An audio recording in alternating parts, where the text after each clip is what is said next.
A story today to remind us about the deadly side of Highway 395.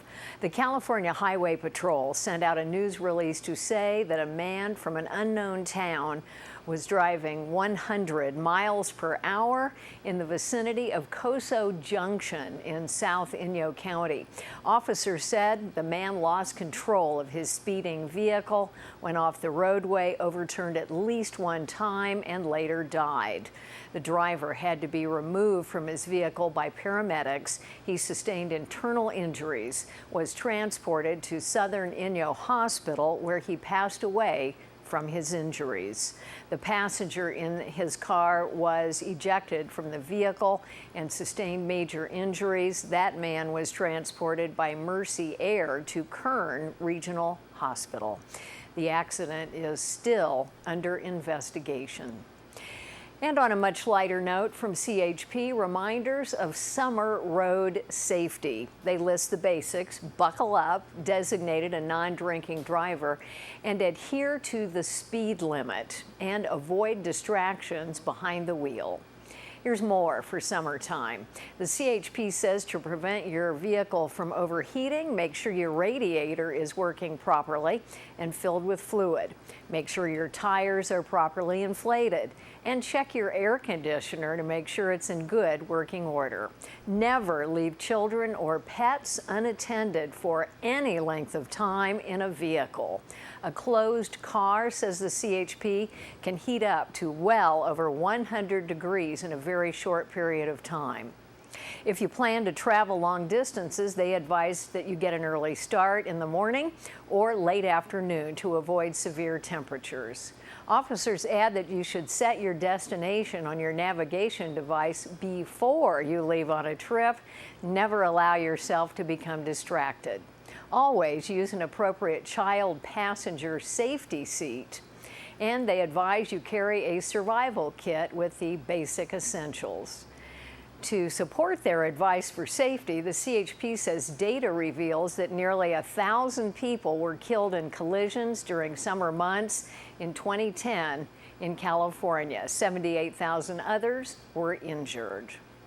And before the Mammoth Town Council, a time to return to stability or a time to keep up a strong grip on budget cuts. One Mammoth Town councilman said it's time for a return to normalcy, predictability, and fewer cuts. The other four council members disagreed. At the last town council meeting, town manager Mariana Marashiva Martinez reported a $371,000 shortfall in the new fiscal year budget that the council faced adopting.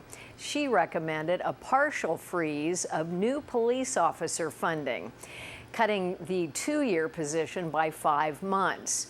Martinez also suggested a delay in the police station remodel, a reduction in road rehabilitation, a cut of 4th of July fireworks at Crowley Lake from $35,000 to $10,000. The town manager suggested transference of Chamber of Commerce funding to the Mammoth Lakes tourism and a cut in the volunteers program from $25,000 to $10,000. Martinez said that the shortfall was created by funding needed for Whitmore Pool and Park and a loss of $300,000 in community development grants. She said the council would discuss priorities further at a workshop on July 8th. Well, prior to the budget talk, the council had reorganized. They voted in Rick Wood as mayor and Joe Bacon as mayor pro tem. But it was Councilman John Eastman who spoke first about the budget. He said, quote, "I want to create stability and predictability within the staff and community." Eastman said he sees future revenues as stronger than the budget predicts. He also took issue with adding $1 million to the Reserve for Economic Uncertainty, making it a total of just over $2 million. Eastman said it's an excellent priority, but he said the job of a municipality is to provide services instead of doubling the savings account. He suggested taking roughly $288,000 out of the Reserve for Economic Uncertainty to avoid the police officer cut and cuts of road work money. Eastman also did not support cuts to the Crowley Lake fireworks. He said the time has come to send a message to the town and community that we are stabilized. Others partially agreed but said the time had not come to spend more money. Matthew Lehman said, quote, "Until I see the money in hand and in the account, I'm not ready to spend more. We would be doubling down on the risk we face next year," end quote. Councilman Michael Raimondo said he was in favor of building the reserve, but he supported the town manager's recommendations and said the town could approach Mono County on the fireworks issue. Councilmember Joe Bacon said, quote, "Stability is further out. Spending more money would keep us in structural deficit." Bacon said she wants to see the town's bond rating raised, so things have to be more stable. She said a mid-year budget review could revisit some of the cuts. Bacon said, quote, "We can't continue to do everything we used to do just because we did it."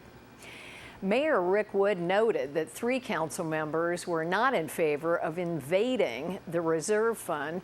He also supported cuts as proposed. So 4 council members voted to approve the budget resolutions as presented. John Eastman voted no. And as we reported last week, Dawn D. and Kenneth Rossi of Bishop, charged with embezzlement of $1.5 million in welfare funds, decided to hire one attorney to represent both of them. In a hearing at the end of last week, attorneys discussed a preliminary hearing setting date. When the Rossis were arrested in April, they each had an attorney to represent them in initial court appearances. In more recent days, the couple had decided to hire Gerard Harvey to represent them both moving forward. The pair had also asked to withdraw $18,000 from one of their bank accounts. Visiting Judge Plotkin declined to do that. He maintained the status quo, which is a hold on that account. Assistant District Attorney Joel Samuels had said the funds could become a matter of victim restitution. Originally, the Rossis were scheduled for a June 20th preliminary hearing. The court vacated that date.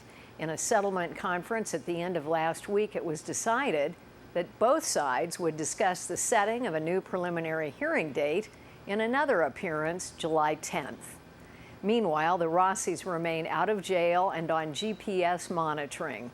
The DA's office originally charged them with 44 felonies, including embezzlement of $1.5 million in public funds, conspiracy to commit grand theft, conspiracy to commit identity theft, and possession of methamphetamine. And when we come back, Mono's narcotic enforcement team makes an arrest after this.